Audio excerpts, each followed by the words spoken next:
Jaa, siin on kirjas, et sina, teil on küll väike konkurents oli tekkis. Oi, jah. Ja no ma eelmise teema kokkuvõtteks ütlen, et ma ju tean, et Eestis liberaalid lapsi vihkavad, aga et nad naisi ka vihkavad, seda on traagiline vaadata. Meil on nüüd Rahvusringhäälingu seaduse kehtestuks tunnistamise seaduse eelnõu, samamoodi hea eelnõu nagu eelminegi. Ja ma siis lühidalt tutvustan seda.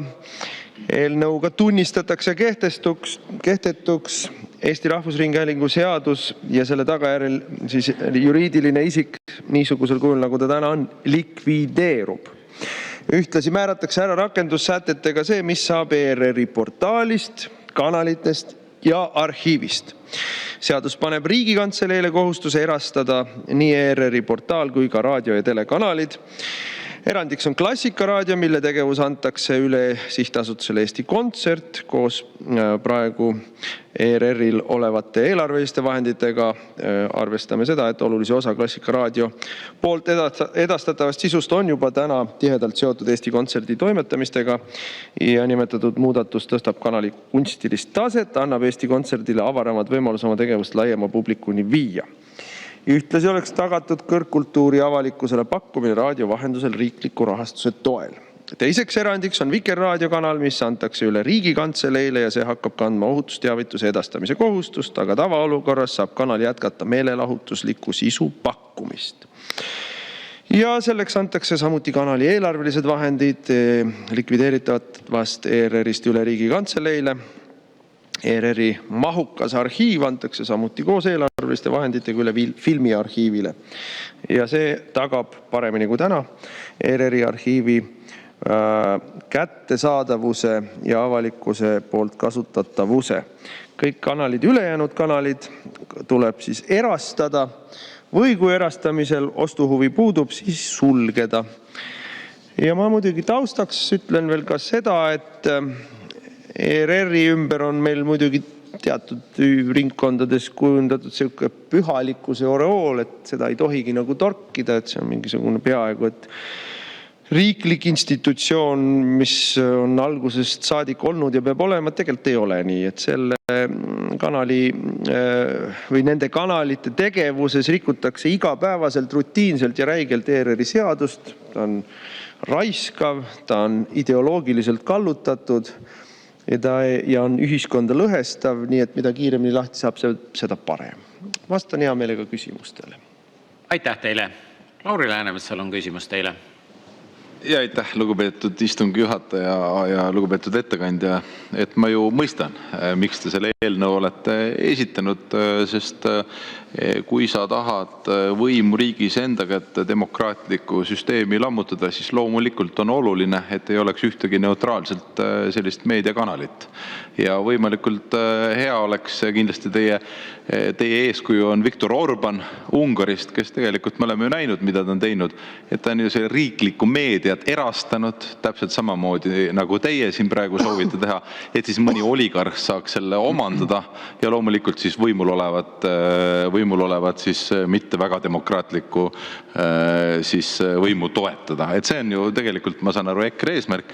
Ainuke asi, millest ma aru ei saa, mida ei ole võimalik siit välja lugeda, on see, et mis te näete, milline oligarh siis need ERR-i jupid endale osta võiks, et mis see teie plaan on, et valgustage meid ka, aitäh. Siin oli nüüd õige palju libauudiseid ja valeväiteid. Delfi faktikontroll kindlasti muidugi leiab, et sa rääkisid õigust, aga alustame lihtsast asjast, millega sa sissejuhatuseks tegid, et neutraalset kanalit on vaja. No võt selles see probleem ongi, et ERR ei ole neutraalne. No, ja seoses selle samaga, et sa hakkasid Orbanist rääkima, eile oli ERR-is räige propagandalugu Orbani vastu. Lihtsalt räige, valelik propagandalugu, nõretavalt tendentslik, piinlik.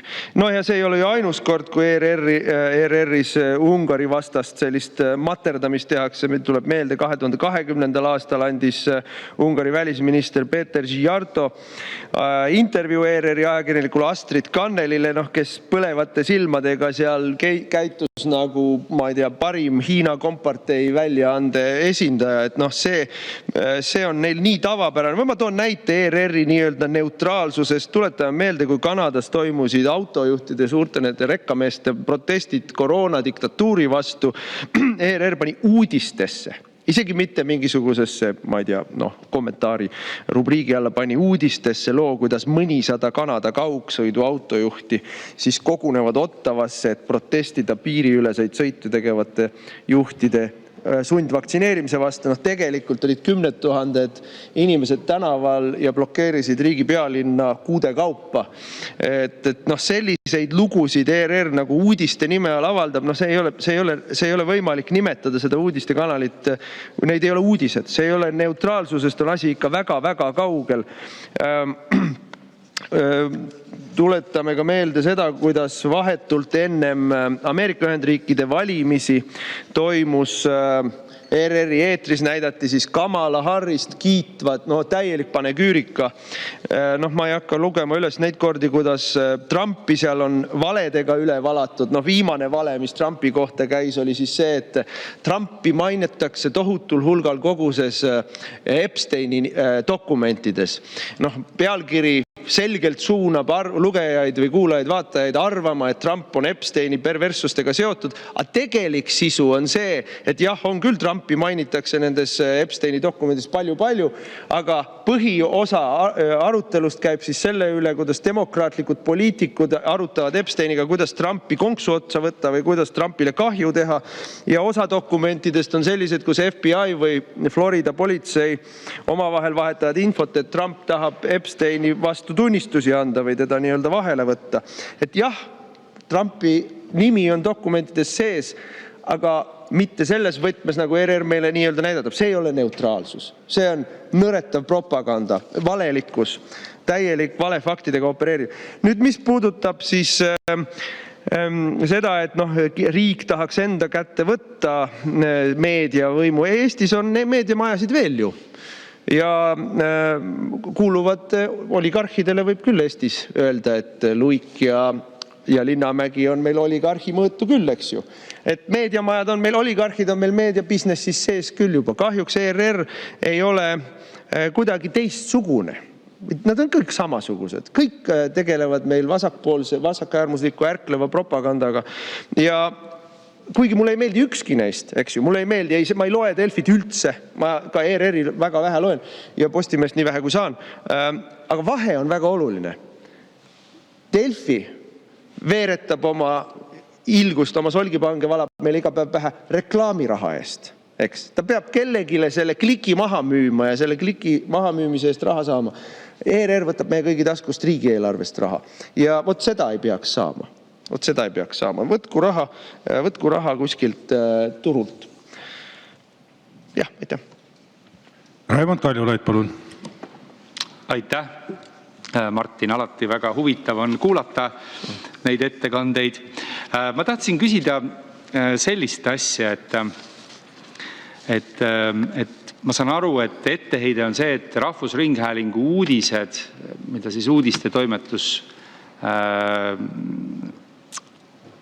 koostab ja vahendab, et need on kallutatud.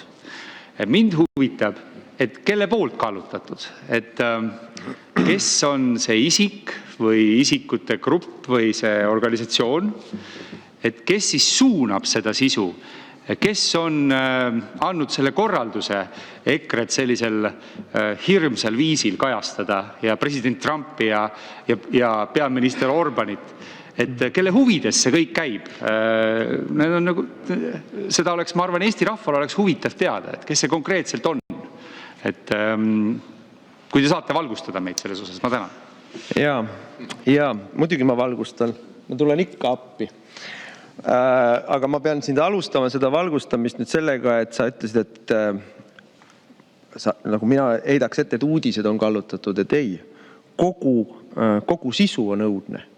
Et need ei ole ju ainult uudised, ma võin tuua teile jälle näidet, et 30 aastat järjest on meil Marko Reikop erinevaid suupisteid krimpsus näoga seal diivanil nii-öelda meelelahutuse nime all teinud. Hiljuti pani oma pea kuskil lumme, eks ole, ja sööb seal mingisuguseid, rääkis meile siin mõni aeg tagasi, kuidas ta käis Vietnamist putukaid söömas ja sa ramp, kui õudne, peaaegu kõige õudsam asi, mida elus söönud on, et eelmisel nädalal sõi lutikaid ja lutikad olid paremad. Et noh, ma küsin, kas maksumaksja peab seda asja maksma kinni või miks? Kas maksumaksja peab kinni maksma seda, kui Grete Lõbu ja Marko Reepok upitavad käpuli mustas lumehanges? Et 50-aastased teismelised saavad rahva raha eest meile mingit kometit teha. Aga see ei ole ainus probleem, eks ole. Meil on ka probleem selles, et näiteks ETV+ tegeleb Vene propagandaga. 25. aasta kohalike omavalitsuste valimiste poliitdebatte muide oli venekeelsetes kanalites, venekeelsetes ETV kanalites rohkem kui eestikeelseid debatte. Vot kuhu me välja oleme jõudnud rahvusringhäälinguga. Rääkimata sellest, et rahvusringhääling juba aastaid kannab mingi teise riigi lipu värve. Seal ei ole sinimustvalge kell nurgas, on sinikollane kell nurgas. Et mina ei tea, äkki küsiks Ukraina eelarvest siis seda raha. Või Rootsi täpselt, et ei tahaks, et meie seda maksame kinni. Või räägime näiteks ikkagi sellest väärtuskonfliktist, mis meil on, eks ju, et ERR näitab meile isadepäeva hommikul 2 homo, kes on ostnud endale lapsed ja see on nagu siis see, mille kohta nende nõuab nende seadus. Et see vene keele teema kohta, eks ole, et peab toetama eesti keele ja kultuuri arengut, teeb seda siis vene keeles, ma saan aru, väärtustama Eesti riigi, Eesti rahvuse kestmist ja osutama asjaoludele, mis võivad ohustada Eesti riigi ja Eesti rahvuse püsimist, mis võiks, ma ei tea, isegi kõige parema iroonia puhul me ei suuda nagu ennast ära veenda selles, et homondust ja surrogaatemadust propageerimine on selle nii-öelda ohu osutamine, et me hakkame välja surema. Ja mida peab tegema rahvusringhäälingu eesmärk? Paragrahv 4 punkt 3, aitama kaasa ühiskonna sotsiaalse sidususe kasvule. Ma tuletan meelde, eks ole, kuidas 25. aasta uusaasta algas sellega, et tehti meil drag show'd. See ei ole ühiskondliku sidususe edendamine, see on ühiskonna lõhestamine. Nad rikuvad oma seadust iga päev. Tuletan meelde, 2018. aastal rahvusringhääling jättis toimetusliku valikuna Eesti hümni mängimata aastavahetusel. Toimetusliku valikuna, eks? Et kuidas see on ühiskonna sidususe ja rahvuslike huvide edendamine? Et ei näe. Või neid näiteid ma võin siin terve hulga veel tuua, kuidas nad näiteks 21. aastal pandi ETV eetrisse siis Vene propaganda, öised pääsukesed hangiti, puhas Vene propaganda, eks ole, kuidas meil näidati vabariigi aastapäeva eel, Nõukogude armee aastapäeval näidati ka siis Vene propagandafilme, et see on siis see rahvusringhääling, mis tegeleb siis Eesti ühiskonna sidususega ja Eesti rahvuse keele püsimisega, et see on ju nali, eks ole. Nüüd küsimus sellest, et kes seda kõike otsustab. On olemas selline asi nagu organisatsiooni kultuur, eks. Organisatsiooni kultuur on tugev asi ja seal on oma selline ajalugu taustaks ja mida me saame öelda nüüd selle viimase ERR-i skandaali põhjal, milleks oli siis seesama homopaar ja nende ostetud lapsed isadepäeval, on see, et see organisatsioon on väljastpoolt tulevale suunisele, omanikupoolsele suunisele. Omanik on ju Riigikogu tegelikult, eks ole. Omanik paneb paika nende nõukogu, see on sisuliselt omanik. Et sellele väljastpoolt tulevale suunisele ta on täiesti, mitte mingil moel ta ei reageeri, eks ole. Ainus nõukogu liige või nõukogu esimees, kes võttis sõna selle teema vastu, see võeti ametist maha, sellepärast et organisatsiooni seestpoolt kritiseerida ei tohi. Et mina ei tea, kes see teda juhib, ma arvan, et ta ongi juhitamatu. Ja organisatsiooni kultuur on äärmuslik, vasakäärmuslik, nagu me ütleme, eks ole, transvestiidisõbralik, sooneutraalne, vasakäärmuslik riiklik propagandakanal. Asi iseeneses. Anti Poolamets, palun. Hea ettekandja, me oleme nüüd selles seisus, et vaatan eelarvet ERR-il 2026 58 miljonit, siis aasta tagasi 56 miljonit, 2024 kuni 2031 kulub telekomplexile üle 60 miljoni, et äkki sa aitad meid mõelda, et mida selle raha eest saaks muud kasulikku teha. Erakanal tagaks nende samade funktsioonide täitmise reklaamide näitamise eest, et selles ju mõte ongi, et ega ETV siis päris tühjaks ei jää, sinna tuleb erakanal asemele, kes teeb seda muu raha eest. Mida saaks 58 miljoni eest igal aastal?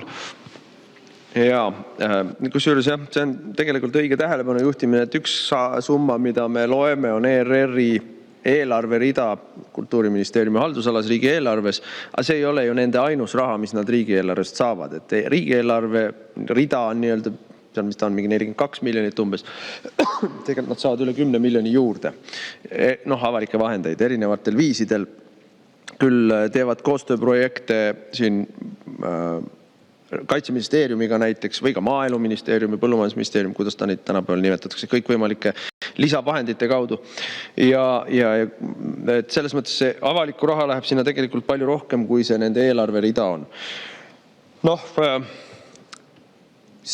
Me igasuguseid valikuid võib teha. Lõppkokkuvõttes riigieelarve raha on üks raha kõik, eks ole. Et kui me siin arutame selle üle, et kas meil on raha, et avada jääteid saartele või mitte, mingid tühised summad, eks ole. Kui me arutame selle üle, et me ei suuda hoida üleval väikekoole, siis küsime, palju siis väikekooli aasta kulu on, mida meil omavalitsus ei suuda maksta. 20 000. 30 000 võib-olla, eks ole. Metsküla koolil jäi puudu 30 000, pandi põmm kinni. Et ma ei tea, kui mitu sadat Metsküla kooli saaks üleval pidada igal aastal selle raha eest, eks.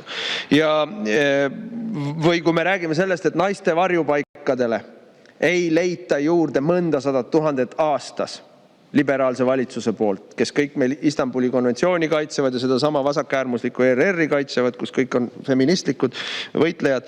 Aga kui raha on vaja anda, siis seda paarisadat tuhandet ei ole või miljonit eurot ei ole.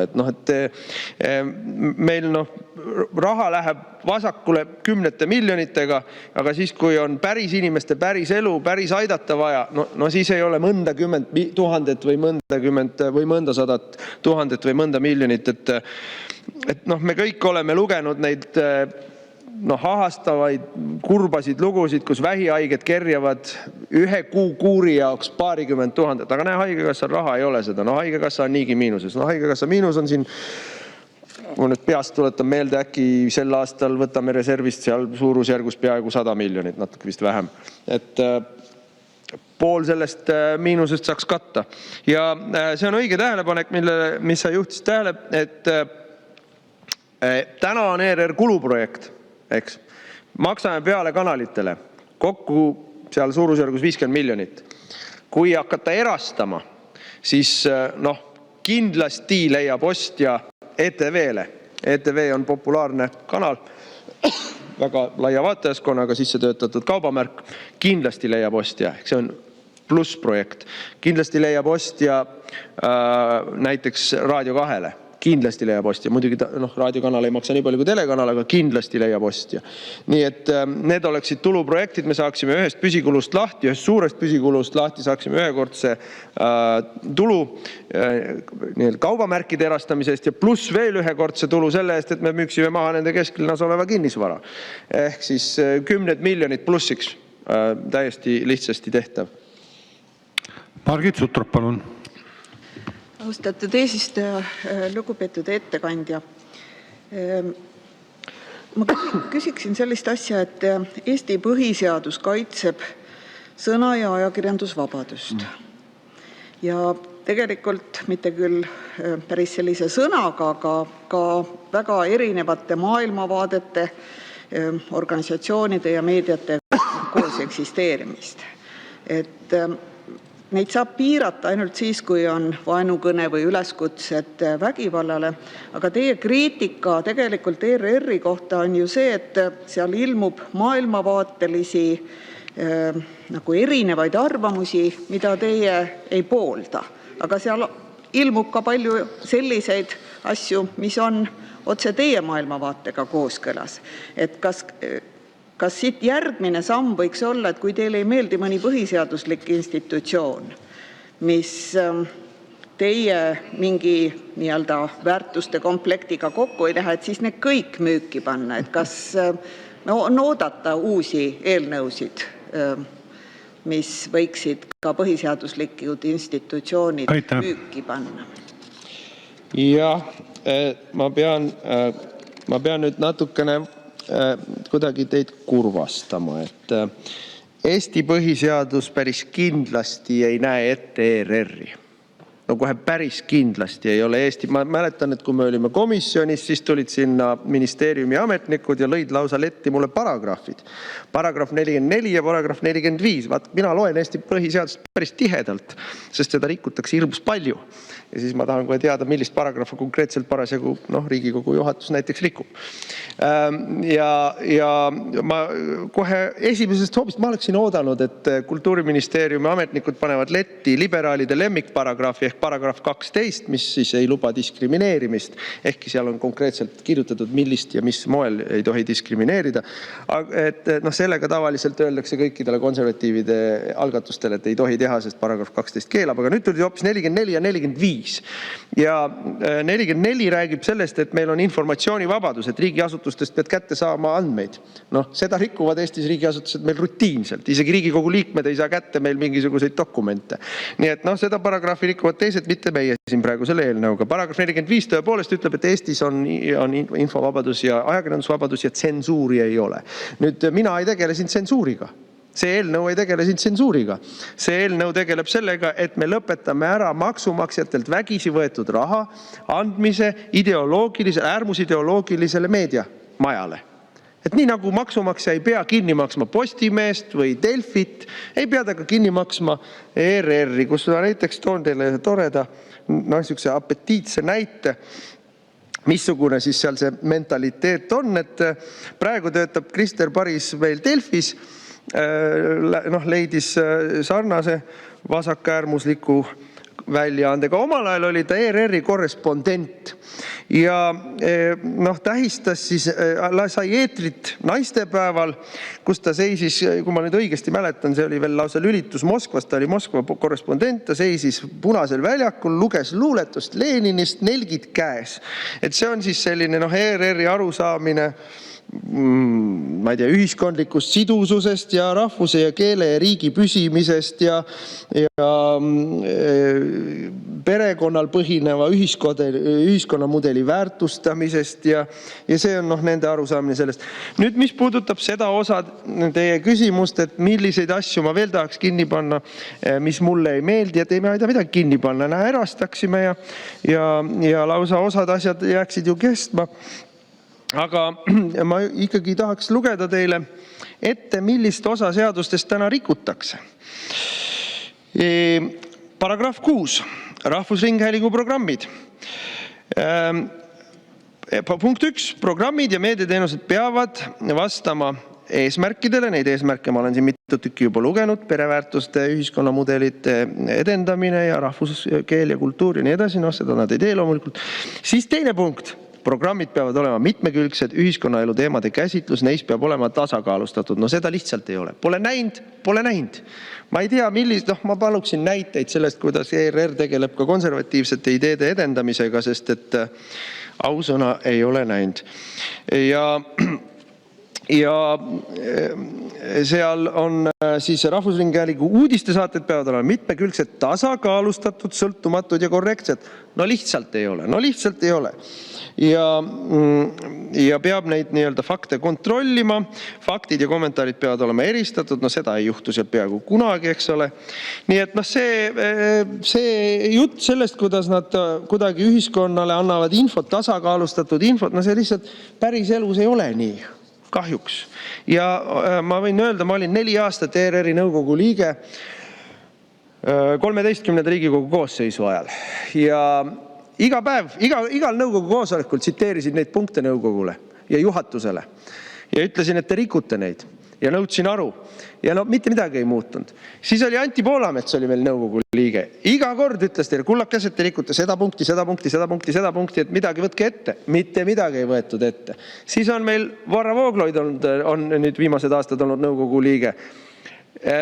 samamoodi räägib neile, et seda punkti olete jälle rikkunud, seda punkti olete jälle rikkunud, seda punkti olete rikkunud. Madame Mariku show ei ole RR-i seadusega kooskõlas. Laste loopimine nii-öelda show elemendina ei ole. Pereväärtuste edendamine, ostetud lastega homopaari isadepäeval näitamine ei ole. Ühiskondliku sidususe edendamine ei ole rahvuse püsimise edendamine. Selle peale lastakse lahti nõukogu esimees, kes ka midagi selle kohta kobises, eks ole. See on parandamatu organisatsioon. Ja sellepärast ei ole neile maksumaksja raha vaja anda. Elagu kellegi teise raha eest. Evelin Poolamets, palun. Ja aitäh, lugupeetud ettekandja. Ma leian ka, et ERR-i probleem on, et sinna on koondunud vasakliberaalse maailmavaatega poliitikud, kuigi nad nimetavad ennast ajakirjanikeks, toome ka see Krister Paris, aga on ka Anvar Samost ja nad tegelevadki propagandaga. Näiteks enne Trumpi valimisi tuli ERR-ist film Kamala Harris, järgmine Ameerika president. Või siis võtame järge Sünge demokraatia ja reklaam kõlab hoiatav lugu demokraatia närbumisest riigis, mis toob vabade ja õiglaste valimistega võimule peaminister Viktor Orbani. Et tegelikult on väga kehvad poliitikud, kes nimetavad ennast ajakirjanikuks, kogunenud sinna ERR-i ümber. Et kui nüüd ERR erastada või niimoodi laiali paigutada, et kas võib loota ka kvaliteeti, et need poliitikud asendatakse normaalsete ajakirjanikega? Aitäh! Lootus sureb viimasena. Me näeme, mida me täna võime täiesti ilma igasuguse kahtluseta kinnitada, on see, et ERR-is puudub igasugune seesmine soov või valmisolek tunnistada vigu ja parandada midagi, mis on valesti läinud. Et seda lihtsalt ei ole. Seda ei ole, kui sa julged öelda, et te rikute seadust, see, mis te tegite, oli ühiskonda lõhestav provokatsioon, siis tullakse sulle kirvekangi ja leegiheitjaga kallale, eks ole, ERR-i enda poolt, nii-öelda meediamajaga. Et nad ei tee ju ajakirjandust. Need on poliitaktivistid, vasakäärmuslikud poliitaktivistid, kes esitlevad ennast, võtavad nii-öelda palka ajakirjanikuna, aga nad ei tee ajakirjandust. Nad võivad teha meediat, nii nagu me meedia, avalikkusele suunatud sõnumi väljapaiskamine, aga ajakirjandust nad ei tee. Ja nüüd on küsimus tegelikult, mida võiks endalt ju ka liberaal küsida. Ma saan aru, et liberaalid tegelikult loogiline mõtlemine on takistuseks tema maailmavaate omamisele, aga kui küsida nüüd, et miks näiteks TV3 või Kanal 2 ei pannud isadepäeval eetrisse homopaari, kes on seadust rikkudes lapsi ostnud, et miks nemad ei pannud? Sellepärast, et nende reklaamimüüja, nende reklaami ostja oleks karjuma hakanud, see oleks rahast ilma jäänud. Nad ei saa endal lubada seda. Nad ei saa isegi Postimees või Delfi, või Postimees peab ennast konservatiivsemaks või ütleme paremal poole olevaks, aga isegi Delfi ei tee selliseid asju, eks ole. Ta jääb oma reklaamist ilma lihtsalt, sest et ta peab arvestama sellega, mis on vaataja nii-öelda tase või vaataja eelistus. Kui vaataja vihastab, vaataja enam ei vaata, keerab teisele kanalile või üldse keerab kanali kinni, läheb ära YouTube'i või Rumblisse või kuhu iganes ja klikki ei tule. Ja kui sul klikki ei ole, siis sa reklaami ei müü ja kui sa reklaami ei müü, siis sa lasedki parise lahti. Pole teha midagi, Nii lihtne on see maailm. Aga ERR-is ei lasta mitte kunagi mitte kedagi lahti. Ükskõik, mis sa teed. Või isegi siis, kui sa mitte midagi ei tee. Ikka oled edasi palgal. Sest et, maksumaksja raha ju tuleb laiast voolikust, voolab iga päev peale. Neil puudub igasugune vajadus ennast parandada. Sellepärast see ongi õudne. Raimond Kaljulaid, palun. Ega ma isegi osaliselt nõustun selle kallutatus argumendiga, sellepärast, et ma vaatasin praegu siin Eesti Rahvusringhäälingu arhiivist, et Martin Helmet on sinna esimesse stuudiosse kutsutud viimase, 5-6 aasta jooksul, vist 20 korda.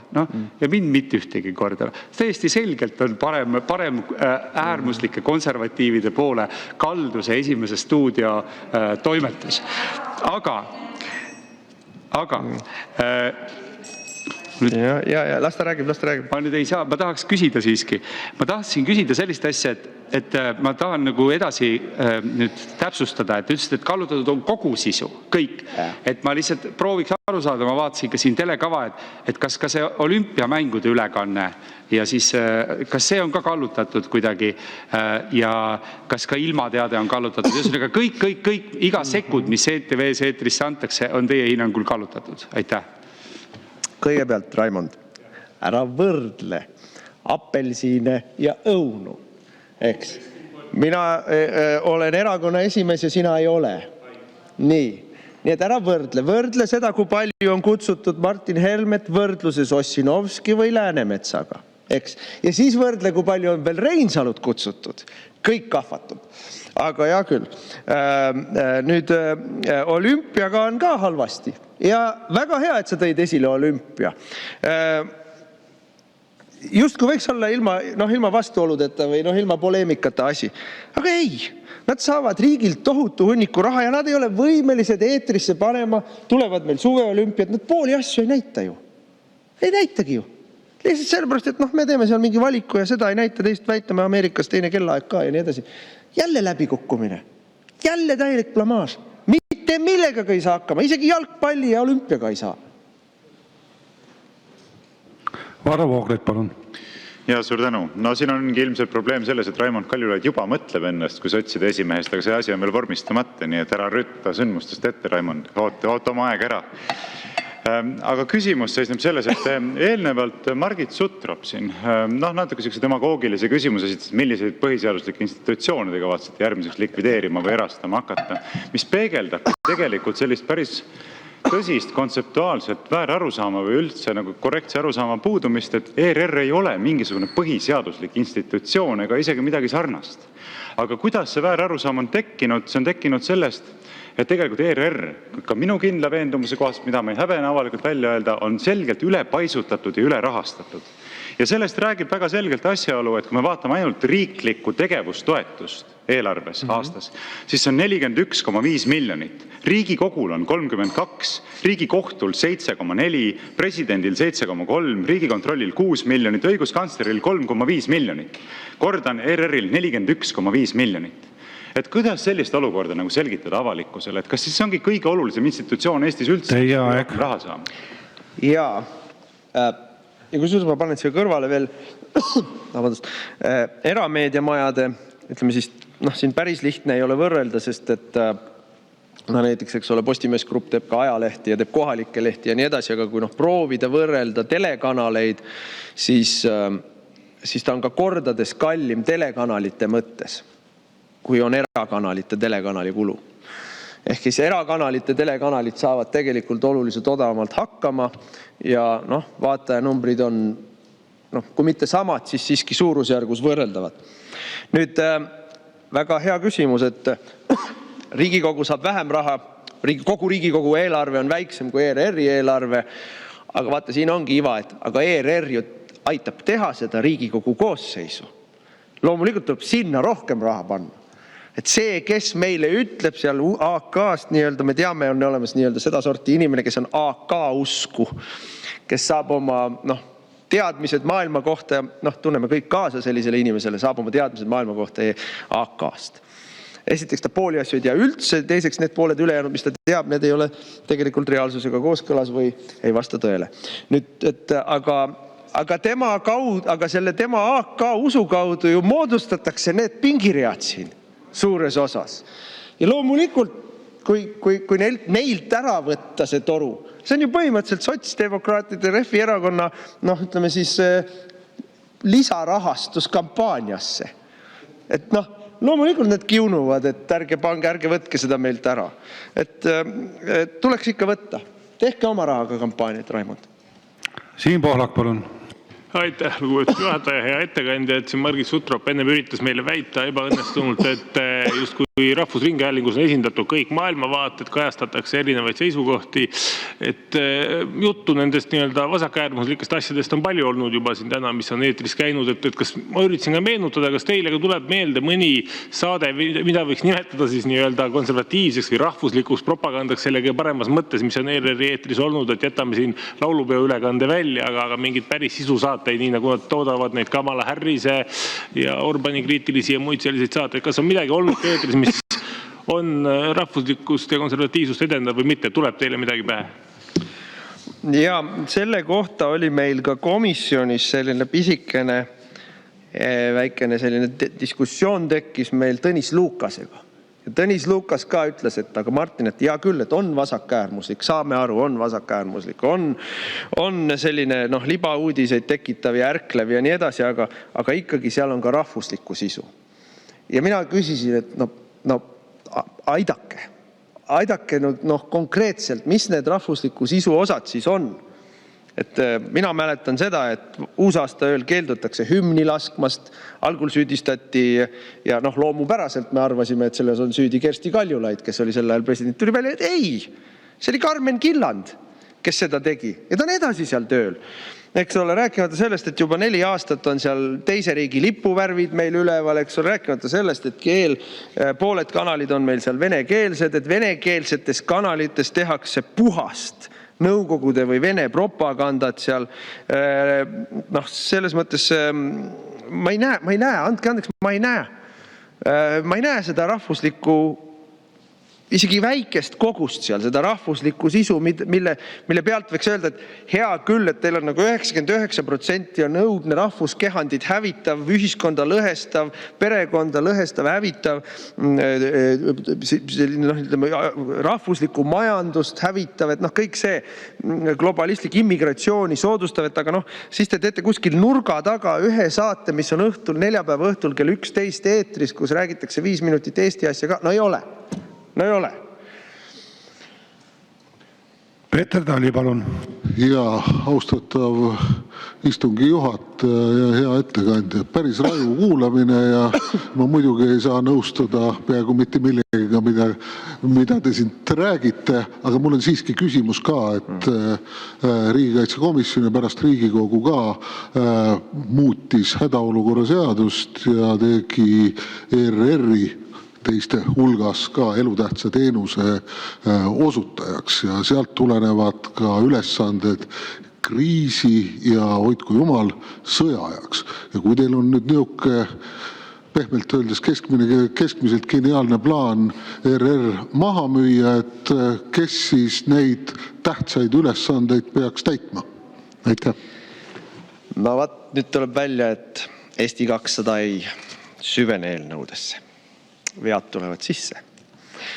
Eelnõus on ilusti kirjas, et Vikerraadio antakse üle Riigikantseleile ja hakkab täitma ohutusteavituse ülesannet. Ehk see ülesanne jääb alles, läheb Riigikantseleisse ja kõik on olemas. Kõik on olemas. See on täpselt see, mida vaja on. See ongi see eto. Tuleb eelnõud lugeda. Rain Epler, palun. Jaa, on olnud tõesti huvitav diskussioon, aitäh. Ma kõigepealt sissejuhatuseks ütleks, et minu arust selle Raimond Kaljulaidi küsimuses, et kes juhib. Ma arvan, et Kaljulaid ise võib-olla on isegi parem vastama sellele küsimusele, et kes neid protsesse mõjutab, et see kultuur kuskile suunas liigub seal organisatsioonis ja ka võib-olla mingite väliste sisendite eest. ERR näiteks olles või püüdes olla objektiivne ajakirjandus võiks uurida, et kus pagana kohtadesse see Kaljulaid iga nädal korra või 2 lendab ja mida ta seal teeb. See selleks. Aga ma tulen selle diskussiooni juurest tegelikult mure juurde, mis ma arvan paljudel Eesti inimestel on mure ja küsimused seoses sellega, et aga kui nüüd tõepoolest läheb läbi ja see ERR tänasel kujul pannaksegi kinni, siis mõned inimesed võib-olla küsivad, aga kus siis näiteks neid klassikalise muusika kontserte saab kuulata, nagu Klassikaraadio teeb, või mõni küsib, et ilma reklaamita uudiseid vaadata nagu AK või ärgem unustagem Õnne 13. Aga et kas sa saad neid rahustada, Martin, et teatavaid asju saab riik osta erakanalilt nii, et pool tundi uudiseid ilma reklaamita. Kui Õnne on populaarne, nad teevad seda ise oma raha eest ja Eesti rahvuskultuuri taas me saame osta ju seda sisse erast. Kas ma saan õigesti aru? Jaa. Jaa, muidugi. Kaljulaidi muidugi osas jaa.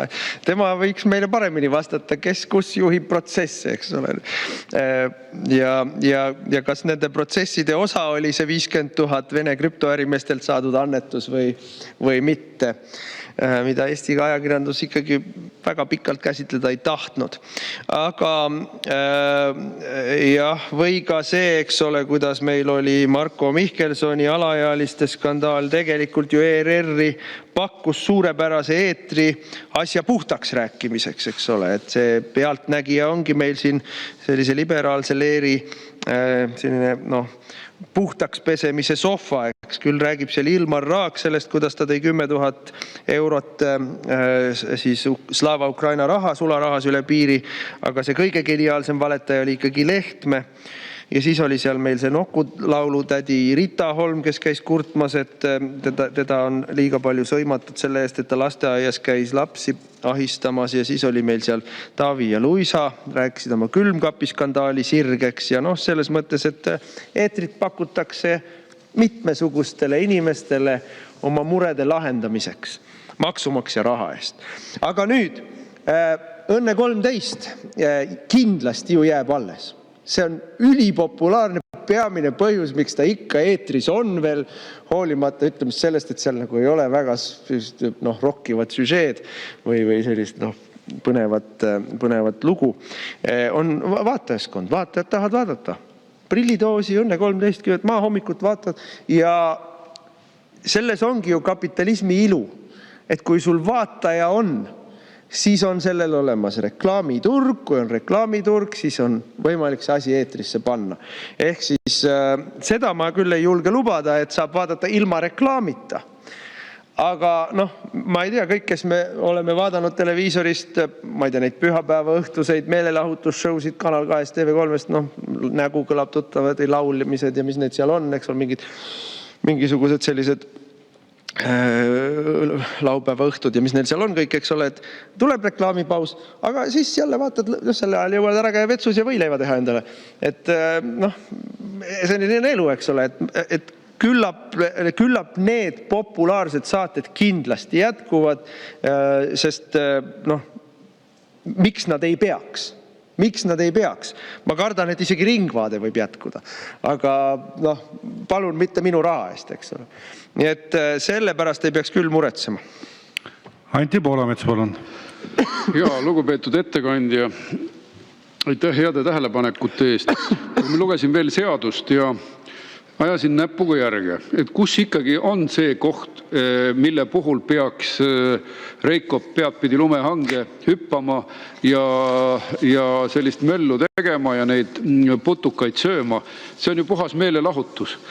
Kas siis tõesti ei saa sellega hakkama erakanal, nagu siin pahuralt märgiti, et kas see ongi siis sõnavabaduse mingi kõige suurem raskuspunkt, et üks Reikop peaks saama peadpidi lumehange hüpata ja ma ei leia seda meelelahutuse punkti ERR-i eesmärkidest, et minu meelest on lausa kõlvatu konkurents erakanalitega, et putukaid süüakse ju, on võimalik kõigis kanalites süüa ja MTÜ-des ja Riigikogu ees igal pool, mitte ERR-is mitukümmend miljonit ära kulutades. Jaa, sul on õigus, et ega sellist punkti ei olegi. Nagu öeldud, et Rahvusringhäälingu eesmärk on kirjas Rahvusringhäälingu seaduses paragrahvis 4 ja seal on ilusaid asju kirjas. Ma alati kõige rohkem toon esile seda punkti 7, mis ütleb, et Rahvusringhäälingu eesmärgiks on väärtustada perekonnal põhinevat ühiskonnamudelit. Meil võib-olla tekib siin pärast seda, kui liberaalne kamp tegi siis meil abielu rüvetamise ära, et nemad ütlevad, et see on ka perekond, mis koosneb siis samasoolistest, aga tegelikult kui see seadus kirjutati, siis mõeldi midagi muud. Ja kui põhiseadus kirjutati, siis mõeldi ka midagi muud. Aitab edendada ja aitavad kaasa Eesti ajaloo ja kultuuri audiovisuaalsele jäädustamisele ja tagab igaühele eneseteostuseks vajaliku informatsiooni saamine. Kas on eneseteostus? Kas sinul näiteks, Anti, oli eneseteostuseks vajalik näha seda, kuidas pea pandi lumme maksumaksja raha eest siin või ei olnud tegelikult?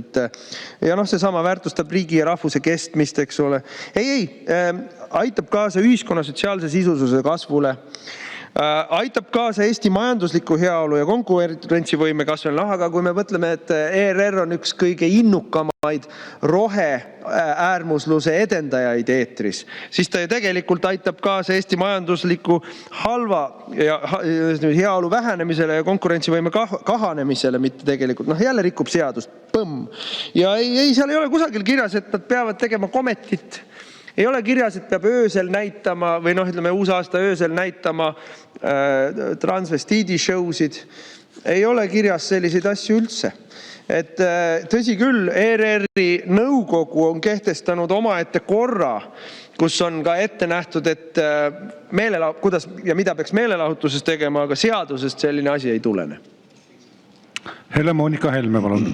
Ja aitäh, hea eesistuja, ettekandja. Ma käin need numbrid veel korra üle, et nad ei ole võib-olla niimoodi kompleksselt välja toodud. ERR-i grupp saab 57 miljonit aastas, Postimees grupp siis kasutab, seal sees on ka Kanal 2, 31 miljonit, siis TV3 kuulub Allmeedia grupp ja nemad kasutavad siis 19,2 miljonit siis raha aastas, ja sellega siis tagavad seda programmi kvaliteeti. Et kui me vaatame seda, et nad teevad oluliselt väiksema rahaga kvaliteetset programmi.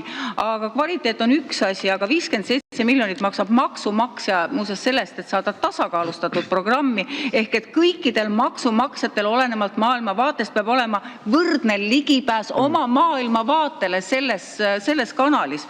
Aga kui me nüüd vaatame seda, et ta peab olema ka tasakaalustatud siis poliitiliselt, mida ta ka ei ole, et ma räägin praktilisest elust, et kui vaadata siin Riigikogus toimuva kajastust, siis näiteks kui võib võetud intervjuude osas, mida me siin arutame, ERR-i ajakirjandusega meil tihtipeale siin, siis nende osas ausalt öeldes vaatad õhtul kanalist ja saad aru, et EKRE-t ei olegi Riigikogus olemas. Samal ajal, eks ole, Postimees grupp ja TV3 saavad meid väga ilusti alati ära näidata. Aitäh neile selle eest.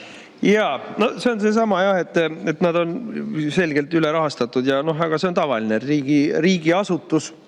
Ja ma tean, et nad lähevad närvi, kui neile öelda riigiasutus, sest nad peavad ennast avalik-õiguslikuks, aga tegelikult on nad riigiasutus või riigimeedia selles tähenduses, et nad saavad praktiliselt kogu oma raha riigilt ja avaliku sektori maksuraha.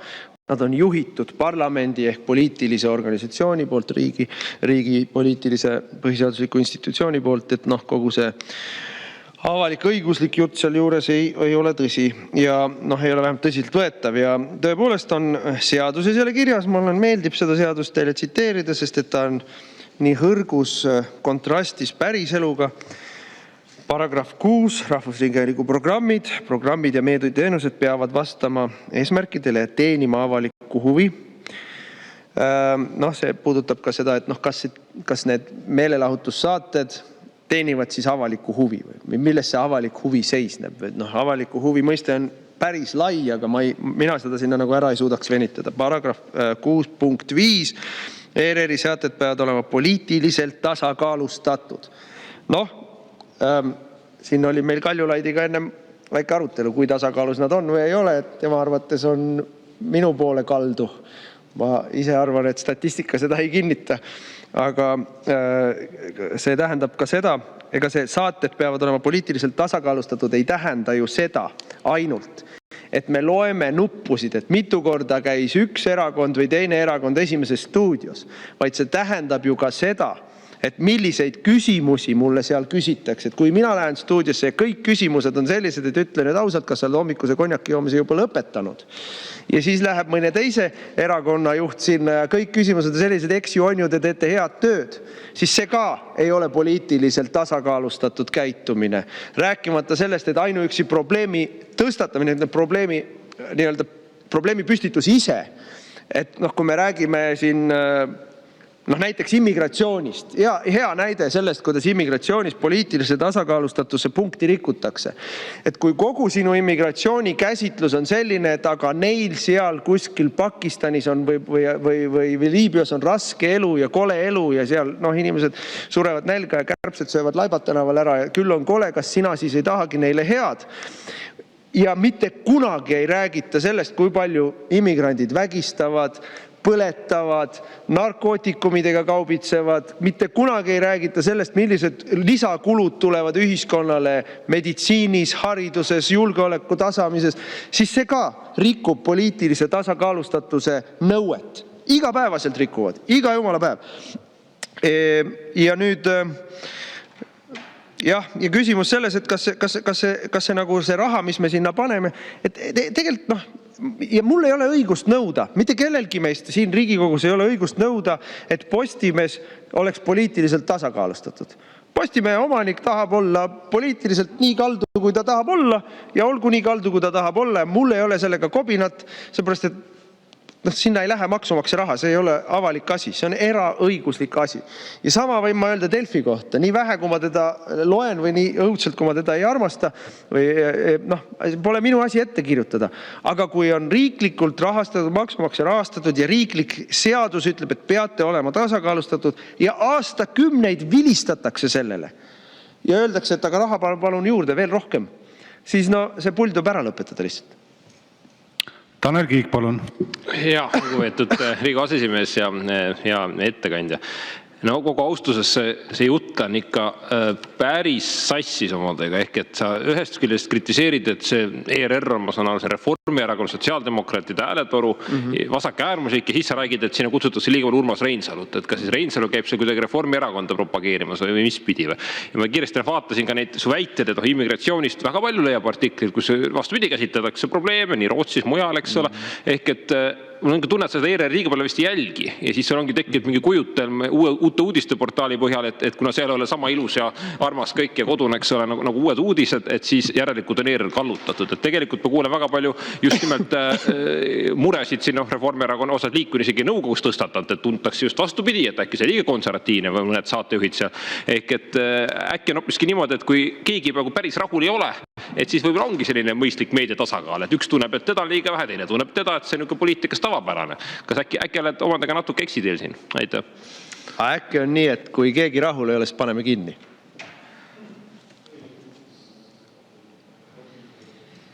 Madis Kallas, palun. Aitäh ja istungi juhataja, hea ettekandjat. Mul oli küll võimalus ka komisjonis küsida, aga ma siiski kasutaks siin ka võimalust ühe teise nurga alt, et kõigepealt ma olen jätkuvalt seda meelt, et see nii-öelda retoorik ERR-i aadressil läbi selle aastakümnete on olnud hetkel liiga ülekohtune. Ka minule seal väga paljud saated ei sümpatiseeri, ma ei vaata neid. Mõnes kohas olen ma täiesti teisel seisukohal, aga ma arvan, et see kriitika, võtame 10 aastat tagasi, 20 aastat tagasi, ma arvan, et ERR on pakkunud meil ikka väga head sisu, väga õiget sisu ja selle koha pealt ma ei ole kindlasti nõus. Aga ma küsin sellest vaatest, et ERR on ainuke vabalevis olev kanal, mis on tasuta, et kui nüüd peaks see seadus läbi minema ja jõustama, kas te näete kuidagi seda, et kuidas tagada tulevikus ka nendele inimestele, kes ainult vabalevis on telekat vaadanud, siis ligipääs infole, et kas see on murekoht teie jaoks? Aitäh! Aitäh! No ma pean ütlema siiski korrigeerima siin, et küsimus ei ole sümpaatias või antipaatias. Antipaatia on varjamatu. Ma ei tee mingeid nägusid. Ja Tanelile ma vastasin liiga lühidalt võib-olla, et jah, ega ma ei vaatagi. Ja mis ma vaatan sellest? Aga ma olen piisavalt kaua vaadanud ja ma olen piisavalt kaua nõukogus istunud ja ju ma ikka tean, mis seal näidatakse, eks ole. Ma näen ju, kui seal probleemsed asjad, kui jälle mingisugune asi ventikasse lendab, siis ta lendab niimoodi, et kogu ühiskond kõliseb, eks. Aga nüüd vabaleviga on selline asi, et see on pidevalt vähenev arv inimesi ja tänasel päeval ma arvan, et ma ei ole kuskil 1,5 aastat seda numbrit kontrollinud, aga paar aastat tagasi või natuke vähem kui paar aastat tagasi oli vabalevi tarvitavate inimeste hulk mitte üle 30 000 terve Eesti peale kokku. Ja ma arvan, et see on ka viimase aasta jooksul ikkagi vähenenud, et see number on võib-olla kuskil 20 000 üldse praegu. Ja kas mitte äkki ei oleks odavam kõigile neile inimestele panna koduõuele mingisugune juhe maksumaksja raha eest, ei maksaks 50 miljonit aastas ja saavad oma meedia kätte, kui sa tahad just tasuta asjadega tegeleda. Ma arvan, et tegelikult on niimoodi, et kui me võtame vabalevist ära piisava ettehoiatuse ajaga, ütleme, et 2 aasta pärast enam ei ole, siis ju need 20 000 teevad teadliku valiku, kas hangivad endale moodsad sidevahendid või saavad endale, ma ei tea, siis internetiühenduse või midagi, mingil muul moel ühendavad ennast. Või annavad endale aru, et ega ma seda telekat nii väga ei vaatagi, tühjadast. Et neid inimesi muide, kes Eestis televiisorit vaatavad lineaaris, see on kogu aeg vähenev. Kogu aeg vähenev, et tänasel päeval on ikkagi pidevalt suureneb see hulk inimesi, kes tarbivad meediat mitte traditsioonilises meediakanalis. Ükskõik, kas me räägime siin televisioonist, ETV-st, ERR-ist või TV3-st või Kanal 2-st, vaid vaatavad YouTube'ist, vaatavad mingitest ramblitest, muudest sellistest kohtadest, vaatavad erinevatest internetitelevisioonidest, mida on väga palju ja mille nii-öelda äpi majandus muudab järjest rohkem kättesaadavaks ja järjest mitmekülgsemaks ja mitmekesisemaks. Siin on loomulikult probleem selles, et need on reeglina kõik välismaakeelsed. Nad ei ole eestikeelsed, aga see suundumus on praegu nagunii väga selgelt seal, et seda muret me peame lahendama teises kohas, et meil nii-öelda inglise keele pealetung on. Peeter Tali, palun. Jaa, austatav istungi juhataja, et mina olen küll täitsa veendunud, et ERR on Eesti vaba ajakirjanduse lipulaev ja väga professionaalne. Aga ma olen siin natuke pettunud, et otsisin üles isegi uuesti Rahvusringhäälingu selle seaduse eelnõu ja ma olen natuke ettekandjas pettunud, et ta siin ise ütles, et 4 aastat oli seal nõukogus ja peaks ju moodsat ajakirjandust hästi tundma. Et ma küsisin selle elutähtsa teenuse osustamise kohta ja tõesti siin on rida, et Vikerraadio antakse Riigikantseleile ja hakkab ohuteavitust edastama, et selle jaoks on ju sireen ja veel mingi muu asi, aga moodne ajakirjandus ei ole ju ainult üks raadio ja elutähtsat teenust tuleb käsitleda laiemalt. Et kuidas teile tundub, et ega seda mitte liiga vähe ei ole või? No ma saan aru, et sinu arvates siis me nõuame või selle jutu, küllaltki demagoogilise jutu, selline loogiline järeldus on, et ega äkki ta peab ka bensiini müüma hakkama kriisiolukorras, sest see on ETO ülesanne. ETO ülesanne on, osade ETOde ülesanne on tagada soojavarustatus, teiste ETOde ülesanne on tagada toiduvarustatus, kütusevarustatus, et need on kõik ETOd. Ja siis on meil üks ETO, elutähtsa siis teenuse osutaja, kelle ülesanne on infolevik. Ja raadiost me kõik teame, et seda infot levib. Ja siin tuleb veel seda ka silmas pidada, et kõige lollikindlam, kõige kaua kestvam, kõige paremini levivam ja kättesaadavam info ongi just nimelt raadio levik. Ei ole internet. Eks meil siin läks elekter ära, esimene asi, mis maha kukub, on internet. Telelained, ütleme, see nõuavad suuremat energiat, aga raadiot, sa istud oma autosse, isegi kui elekter ära läheb, sa saad oma telefonist või autoraadiost raadiot, sa saad kätte. Valitsus saadavad sulle teated, et mine nüüd sinna või tee seda või ära tee mitte midagi, oota, kuni me tuleme. See käib raadio kaudu. See on kõige viimane asi, mis ära kukub. Kõige viimase asi. Kõige esimesena kukub ära internet, siis läheb tele ja siis raadio kestab kõige kauem. Et selles mõttes kõik on läbi mõeldud. Evelin Poolamets, palun. Ja aitäh. Ma hakkasin Raimond Kaljulaidi väidet kontrollima, kus ta ütles, et Martin Helmet on rohkem kui teda ja leidsin, et sotsid valetavad nagu alati, et võtsin siit ühe saatelõigu ERR-ist otse uudistemajas, lappasin 50 saadet läbi ja vaatasin, et 2 korral oli käinud saates Raimond Kaljulaid ja viimati käis saates Martin Helme ja sinna juba rohkem kui 2 aastat tagasi. Aga ülejäänud vasakliberaale oli korduvalt kutsutud. Aga küsimus, mis puudutab ERR-i, et kui vaadata, et ERR ei täida talle pandud ülesandeid, siis mulle tundub, kui ma vaatan viimase aja tegevust, ta hakkab juba nagu riik riigis olema ja mitte vähe, et ta ei täida, ta teeb midagi sellist, mis on täiesti lubamatu. Võtame üle-eelmine OP-saade, kus noor muusik kutsuti saatesse, OP-saatesse ja talle pandi restorani reklaampõll ette, et ühesõnaga ER tegi reklaami ka juba, aitäh. Jaa, vot siin ennem oli küsimus, et kellele sümpatiseerib, kellele ei sümpatiseeri. Et ma jäin seal pooleli sellega, et mulle ei sümpatiseeri, aga küsimus ei ole sümpaatias. Küsimus on selles, kas nad täidavad seadust või ei täida seadust. Ja nad ei täida seadust. Ja nõukogu, mis on siit saalist ju saadetud sinna, siit saalist kinnitatud, kus ülekaalus on poliitikud ja siis on mõned nii-öelda eksperdid. Eksperdid on kõik loomulikult kas Reformierakonna või sotside või taustaga või neile lähedal seisvad maailmavaateliselt, eks ju. Nõukogu süstemaatiliselt laseb seda seaduse rikkumist juhtuda ja annab poliitilist katet juhatusele. Tegelikult on see ju juhatuse asi hoolitseda selle eest, et eelarvet täidetakse korrektselt ja seadust täidetakse korrektselt. See on tegevjuhatus, eks ole. Ja nõukogu asi on öelda, et ja ma olen isegi võin nõustuda sellise kurikavala naeratuse saatel öeldud see lausekesega, et ei nõukogu ei saa juhtimisse sekkuda. Jah, nõukogu asi ei ole tegeleda konkreetsete toimetuslike otsustega, nõukogu asi ei ole isegi tegeleda konkreetsete võib-olla mingisuguste üksikpersonaalsete otsustega, aga nõukogu asi on öelda, kuulge juhatus, eelmine aasta te jäite vahele selle rikkumisega, sel aastal selle rikkumisega, nüüd on järgmine skandaal, hakake uut töökohta otsima. Nõukogu asi on juhatus lahti lasta, kui juhatus ei taga seaduse täitmist. Sellega ei ole nõukogu hakkama saanud või ei ole tahtnud seda teha mitte kunagi. Selle asemel lasti lahti nõukogu esimees, kes julges juhatuselt nii-öelda aru pärida. Ehk siis küsimus ei ole sümpaatias, küsimus on seaduse rikkumises, selle seaduse rikkumise rutiinsuses. Küsimus on selles, et seda rikutakse meie kõigi rahaga ja me ei pea sellega nõus olema. Ja nii on. Ja nüüd jõuan sinu küsimuseni. ERR-is istub meedianõunik, meediaeetika nõunik on täpne nimi.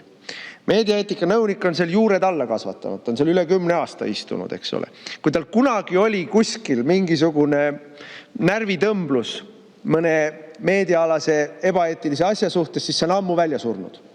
Et meediaeetika Tammu Tammerk käib 2 korda aastas nõukogus rääkimas, kuidas meil on mõningaid probleeme kommunismi ehitamisel, aga üldiselt süsteem toimib hästi.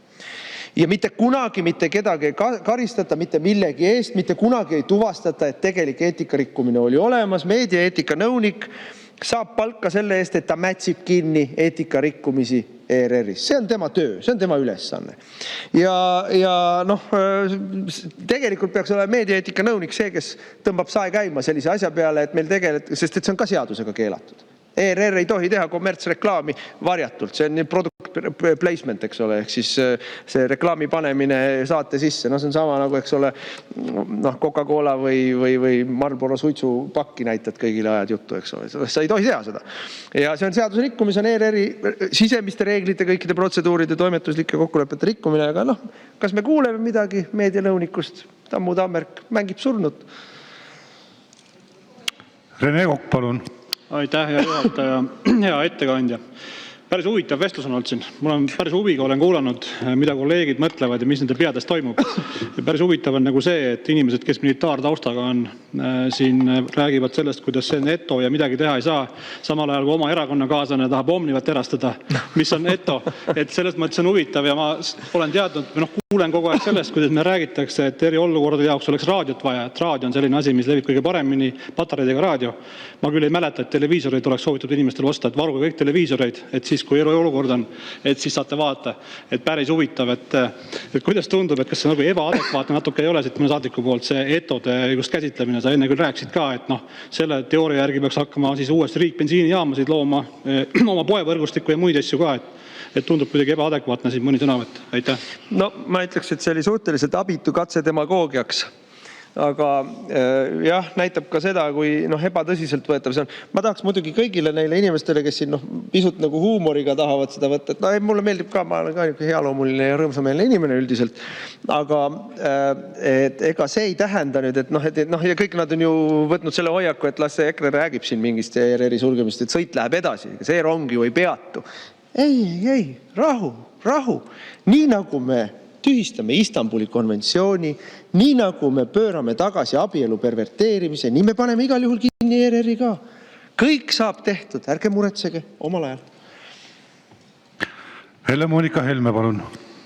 Jaa, et siin me oleme sellest rääkinud, sellest rahastusest ja sellest, kuidas ERR tegelikult ju muudetigi reklaamivabaks ja sellele öeldi, et me peame teda nüüd rohkem rahastama maksumaksja rahast, et me sealt nagu reklaami ei näeks. Ja oleme rääkinud tasakaalustatusest ja kõigest, aga tuleme tagasi nagu selle juurde, eks ole, et tegelikult milline mõjutusvahend selle nii-öelda kvaliteetmeedia ja ERR-i nime all on meil siis see nii-öelda rahvusringhääling. Ma saan aru, et kui näiteks erakanal lihtsalt vaatanumbrite saamiseks lobib vahtu üles, ei kontrolli mingit infot, eks ole, paiskab mingit skandaali eetrisse, aga ma tuletan meelde, kuidas 2023. aasta valimised otseselt mõjutati ära sellega, et esimeses stuudios tõsteti laua peale see fake Prigožini skandaal, kedrati seda, eks ole, läbi terve selle saate ja see mõjutas väga selgelt valimisi. Kas sulle tuleb meelde, et meie rahvusringhääling oleks kellegi teise suhtes kunagi midagi sellist teinud? Tõe huvides tuleb öelda, et vanal hallil ajal tehti ennem valimisi alati Keskerakonnale mingi selline asi. Küll keegi viidi kaamerate ees käed raudus ära ja küll oli mingi korruptsiooni asi, avastati viimasel päeval või viimasel nädalal ennem valimisi ja on ju avalikult tunnistanud meediamajade juhid, et Lehtme varastamise skandaal oli teada ennem valimisi. Oli teada, oli ka ERR-ist teada ennem valimisi, aga ei tulnud abiks valimistulemuste õigesse suunamisel, kui sa seda oleksid rääkinud ennem valimisi. Küll aga tuli valimiste eel ja tuleb meelde, eks ole, ennem eelmisi valimisi ehk 2019 ju oli meil meedias üles puhutud lugu sellest, kuidas EKRE jopedega mehed Stroomi rannas neegreid kividega loopisid, eks ju, et täielik libauudis. Aga meedia rääkis. Ja tegelikult siin me jõuame tagasi selle parandamatuseni, mis meil on ERR-is. Et ERR lasi eetrisse kõik demokraatliku partei laimulood, mida nad on teinud Trumpi kohta. Sellest, kuidas ta on Vene agent, sellest, kuidas talle meeldib prostituutidega kuldset vihma võtta. Kõik olid libauudised teada. Sel hetkel, kui nad eetrisse pandi, oli teada, et on libauudis. Nii nagu oli libauudis see, et Trump on seotud Epsteiniga, selles mõttes seotud, et talle ka meeldis Epsteiniga vägistada alaealisi. See kõik on libauudis. Mitu korda on siis pärast tulnud teade või avaldatud lugu, et läksime siin kiirustades kaasa kontrollimatute faktidega, palun vabandust, me nüüd lükkame selle ümber. Mitte kunagi. Kas Prigožini teemal on öeldud, et ups, see oli libauudis või? Ei, mitte kunagi. Kas selle eest on vabandatud, et hoiti kinni, täpselt nii nagu Lehtme asja hoiti kinni, kõik meediamajad hoidsid kinni, aasta otsa hoidsid kinni Marko Mihkelsoni alaealiste piltide tegemist. Kas kunagi keegi vabandas sellest? Mitte kunagi. Neil on alati õigus ja poliitikud saab tappa nii nagu kärbest ajalehega, eks ole. Ei saa tegelikult. Tanel Kiik, palun. Ja austatud Riigikogu aseesimees ja hea ettekandja. Nüüd sa tegelikult ju mõni aeg tagasi tunnistasid ausalt, et ega sa tegelikult ei vaata seda ERR-i. Ehk et ega sa tegelikult ei tea, mis see näidatakse, ega sa tegelikult eriti loe seda, ma saan aru, sa muud meediat ka ei loe, et sul on kindlad portaalid, eks ole, mida erakond haldab, kus on kindel, eks ole, et kõik on objektiivne ja tõele vastav. Et kuidas sa saad tegelikult tulla sellise ettepanekuga siis julgelt ja uljalt pulti, et paneme kinni olukorras, kus sa tegelikult isegi ausalt tunnistad, et ega ma päris ei tea, millest ma räägin. Et see kõlab kuidagi niimoodi väga lahmivalt. Ja siis ma meenutaks korra, et sa olid rahandusminister, kui otsustati ERR uue hoone rahastamine. Ei on. Olid. Ehk et siis sa seda toetasid, hiljem sa olid selle vastu. Ehk ma ei saa ka sellest loogikast aru, et kõigepealt see on hea mõte, siis see on halb mõte, et mis toimub, et kas praegu on samasugune olukord, et kui sa vahepeal vaatama hakkad seda ERR-is, äkki hakkab peale meeldima, siis tahad äkki raha juurde panna. Et kuidagi sa väga lahmivalt oled siia ette tulnud, väga olulise eelnõuga, aga kuidagi moodi ei ole enda jaoks taustad ära teinud. Aitäh. Tanel, sa paned mulle valelikult sõnu suhu. Ma ei ole ausalt midagi tunnistanud, et ma ei vaata. Ma olen ausalt öelnud seda, et ma vaatan, täna ei vaata, aga ma olen kursis sellega, mis seal toimub. Ega selle jaoks, et teada, kui halb ta on, ma ei pea vaatama. Ma ei pea lõpuni vaatama saadet selle jaoks, et teada, kui halb ta on, eks. Ma ei pea vaatama, ma ei vaata Aktuaalset Kaamerat selleks, et teada, milliseid lugusid AK teeb. Ma tean seda küll. Ma olen võimeline jälgima meediat ilma, et ma seda nagu endale sisse võtaks. Nüüd see on ka vale, et ma toetasin ERR-i maja ehitamist, vastupidi. Ma pean sind korrigeerima. Ma olin kogu aeg vastu ERR-i maja ehitamisele. Ma blokeerisin rahandusministrina selle raha eralduse ja siis, kuna Isamaa nii kangesti tahtis ja Jüri Ratas ka nii kangesti tahtsid, et ERR oma maja saaks, siis me leppisime kokku, et nad võivad teha laenu ja omaenda iga-aastasest eelarvest maksavad jupi haaval seda laenu ära. Vot see oli see rahastusotsus, mille me tegime. Nii et see on korrektsuse huvides, tuleb see ära tuua.